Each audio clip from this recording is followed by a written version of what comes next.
ले जी, D3 mathematics exercise 5C। इंशाल्लाह आज हम क्वेश्चन 16 को डिस्कस करेंगे। चलें जी, टाइम वेस्ट नहीं करते और फ़ौरन ही हम चले जाते हैं जी क्वेश्चन अपने 16 की तरफ। ठीक है जी, लें जी क्वेश्चन देखिएगा। ये रहा जी आपका क्वेश्चन जो है, ये जी फोकस करते हैं जी इसको यहाँ पे करके, और इस तरीके से मेरे ख्याल में सही। हाँ जी, ये रहा जी क्वेश्चन 16। ये जो टैक्सी वाला आप पढ़ रहे हैं, ये रहा टैक्सी स्टार्ट्स, ये यहाँ से लेकर 10 सेकंड्स तक यहाँ पे रख के वीडियो को आप यहाँ पे रख के वीडियो को आप पॉज करें। और क्वेश्चन 16 है जी आपके पास, ये जो टैक्सी स्टार्ट यहाँ से शुरू हो रहा है और सेकंड्स 10 सेकंड्स तक जा रहा है। यहाँ आप करीबन इसको, मैं आपको बता रहा हूँ, आप रख लें जी इसको। हाँ जी, यहाँ पर रख के आप इसको वीडियो को पॉज करके देखिएगा क्वेश्चन को। अब हम पढ़ते हैं सवाल को। चलें जी, वीडियो पॉज करें। ठीक है जी, और आपको कहानी बताता हूँ सारे की क्या हो रही है। सुने जी, कहता है ये taxi starts from rest and accelerates at a uniform rate for 45 seconds to reach a speed of 30 meter per second. It then travels at this constant speed. Sketch the speed time graph and use it to find the speed after 10 seconds. ठीक है जी, इसको पढ़ें, बार बार पढ़ें बेशक आप जाके। ठीक है जी, मैं शुरू करने लगा हूँ सवाल, सोल्यूशन इसका। चलें, बहुत इजी है, मुश्किल कुछ भी नहीं है इसमें। कहानी सुन लें पहले क्या है। भाई एक ऑब्जेक्ट है, आप भाई टैक्सी हो जो भी हो, एक ऑब्जेक्ट है बेसिकली। एक ऑब्जेक्ट है जी पड़ी हुई है, मैं कहता हूँ एक ऑब्जेक्ट पड़ी हुई है। ये एक ऑब्जेक्ट है, कोई भी शेप हो सकती है। ये ऑब्जेक्ट पड़ी हुई है, अभी टाइम जीरो है, T is equal to zero. अब ये रेस्ट पे है, ठीक। अब ये रेस्ट पे, अब क्या होता है जी, अभी हमने नहीं पढ़ना क्या वजह है।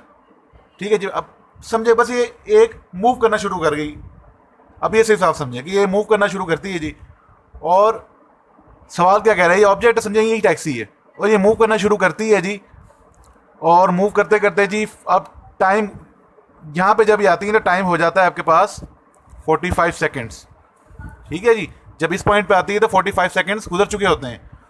ले जी, टैक्सी यहाँ पर आ गई है, अभी रुकी नहीं है, वो चल रही है। T is equal to 45 seconds पे यहाँ उसने इसको बता दिया कि जो यहाँ स्पीड है वो कितनी है जी, वो 30 है। उसने यहाँ पे बस आपको क्या किया कि स्पीड बता दी है कि जो स्पीड है वो 30 के इक्वल है। यहाँ पर इस पॉइंट पर, यहाँ पे स्पीड कितनी होगी भैया, उसने पहले कहा रेस्ट पे हो। ठीक है जी, तो वी आई जीरो, उसकी इनिशियल स्पीड जीरो थी, फाइनल स्पीड से बता दी आपको 30, टाइम से बता दिया 45। यहाँ तक, जब यहाँ तक गई है तो कांस्टेंट एक्सेलरेशन रहा है उसका, और स्पीड कितनी रही है उसकी 30। ना ना ना, ये जरूरी नहीं कि स्पीड 30 रही हो। एक्सेलरेट देखें, एक्सेलरेशन कांस्टेंट का मतलब ये नहीं कि स्पीड कांस्टेंट है। देखिए, एक्सेलरेशन कांस्टेंट का मतलब है इक्वल इंटरवल ऑफ टाइम में इक्वल जो है वो वैल्यू चेंज हो रही है स्पीड की। Equal magnitudes of speed changes in equal interval of time, यानी कि इक्वल डेल्टा वी चेंज हो रहा है इक्वल डेल्टा टी में। अब ये कहानी समझ आइए आपको यहाँ पे। अब आगे ये गाड़ी, ये ऑब्जेक्ट है आगे चल रहा है अभी, इसी स्पीड पे रहना है इसने। अब इसके बाद एक्सेलरेशन जीरो है इसका। उसने क्या कहा, कांस्टेंट स्पीड। अब यहां से आगे इसका एक्सेलरेशन जीरो रहेगा। चलें, आप थोड़ी सी कहानी मैं आपको बताता हूँ, लें जी समझे जरा। आप समझे जी, कांस्टेंट स्पीड क्या होती है, एक्सेलरेशन क्या होता है, वेलोसिटी क्या होती है, जरा जनरल कांस्टेंट मैंने को पहले भी बताए हुए हैं, कोई नई बात नहीं है। ठीक है जी, तो देखते हैं भाई एक्सेलरेशन क्या होता है। आप सब जानते हैं, acceleration is equal to del V over del T, not V over T, it's del V over del T. इसका क्या मतलब है, इसका ये मतलब है कि चेंज इन वेलोसिटी या speed divided by change in time.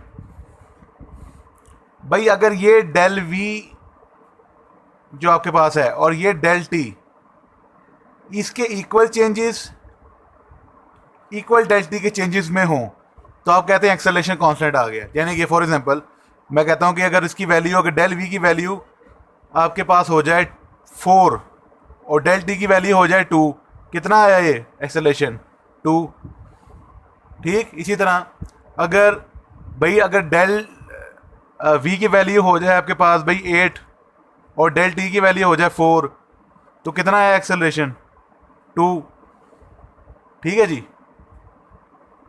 अगर इसी तरह अगर डेल वी की वैल्यू हो जाए आपके पास 32 और नीचे डेल टी की वैल्यू हो जाए 16, कितना है एक्सेलरेशन आपके पास?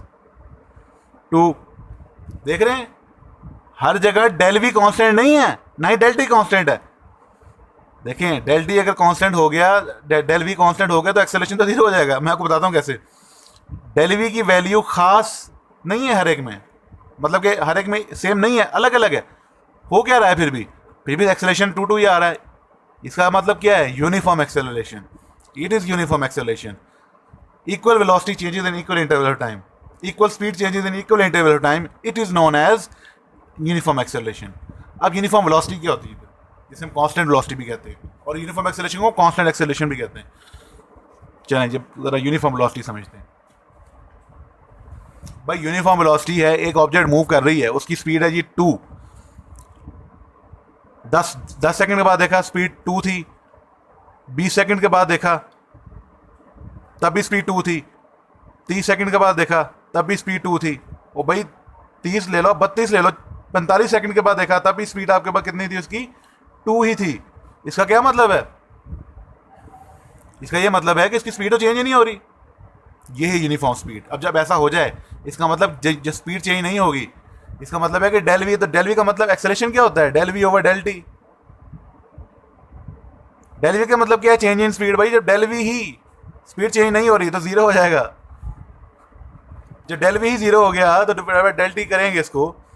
ठीक है जी, यार नज़र नहीं आ रहा मेरे ख्याल में आपको, थोड़ा सा ऊपर करके दिखाता हूँ कि भाई एक्सेलरेशन होता है del V over del T. और आप जानते हैं कि अगर डेल वी हो जाए 0, ठीक है जी, तो एक्सेलरेशन क्या हो जाएगा? भाई 0 over del T is equal to 0। लेकिन चीज़ अभी भी मूव कर सकती है, इसका मतलब ये नहीं कि चीज़ मोशन में नहीं होगी, वो एक वेलोसिटी के साथ मूव कर रही होगी। चलें अब आपको बताता हूँ कि इसमें स्पीड फाइंड कैसे करनी है। आपको पहले बगैर ग्राफ के दिखाऊंगा, फिर ग्राफ के साथ दिखाऊंगा कैसे फाइंड करनी है। ले जी देखें जरा, उसने कहा था कि रेस्ट से स्टार्ट हो रही बॉडी, इसका मतलब इनिशियल वेलोसिटी 0।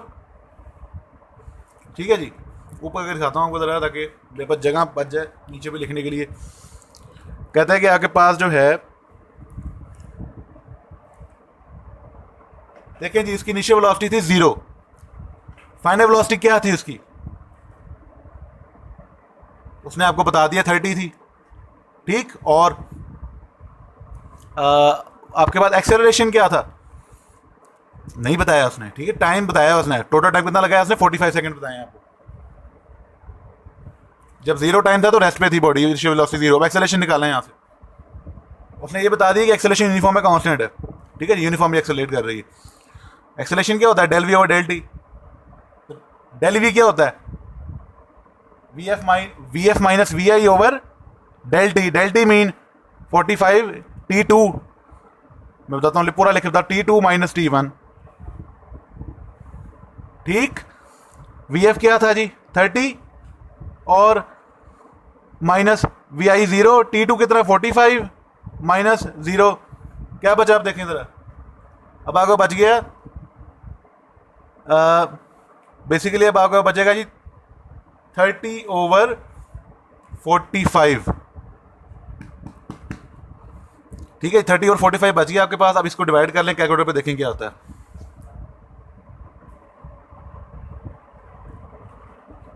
तो उसको डिवाइड करके देखते हैं हम भी। चलें डिवाइड करके देखते हैं कि 30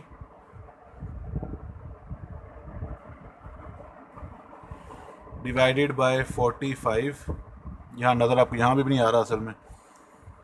चलें हम यहाँ दिखाते हैं आपको। 30 डिवाइडेड बाय 45, और ये आपके पास आंसर के इसका आता है जी हमारे पास 30 डिवाइडेड बाय 45 इक्वल्स 0.6666। ठीक है जी, 0.667 कर लें, कुछ भी कर लें, यूनिट नहीं लगा रहा, अब यूनिट की ज़रूरत नहीं है हमें। ठीक है जी, कहानी ख़त्म यहाँ तक। ये क्या आ गया? एक्सेलरेशन आ गया। अब इसको ज़हन में रख रही है, वैल्यू आ गई। ठीक है, बाकी बता देते हैं।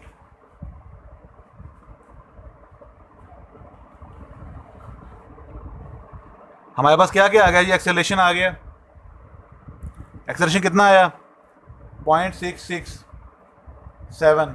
असल ये 0.66 आ रहा था कैलकुलेटर में, बताता हूँ क्या आ रहा है कैलकुलेटर में ये आ रहा है। ठीक है जी, मैंने राउंड ऑफ कर लिया बस। चलें जी, एक्सेलरेशन आ गया। अब आपको मांग क्या रहा है, वो कह रहा है कि स्पीड फाइंड करो।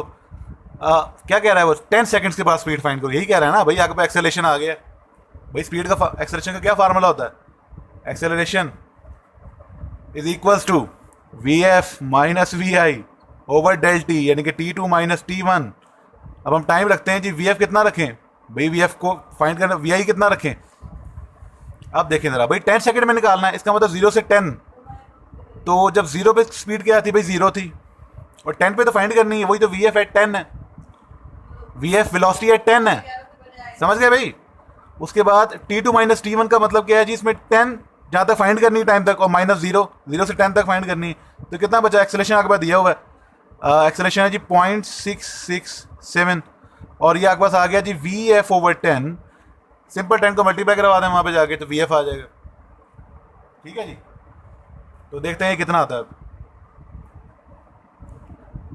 10 मल्टीप्लाई बाई 0.667, 6.67 आ रहा है। ठीक है जी, तो उसको मैं लिखता हूँ यहाँ यहीं पे लिख देता हूँ 6.67, ये आपके पास आ गया आंसर। ठीक है जी, चले 6.67 आपके पास स्पीड आ गई 10 सेकंड्स पे। ये वो स्पीड है जो 10 सेकंड्स पे आई। ये क्लियर हो गया जी।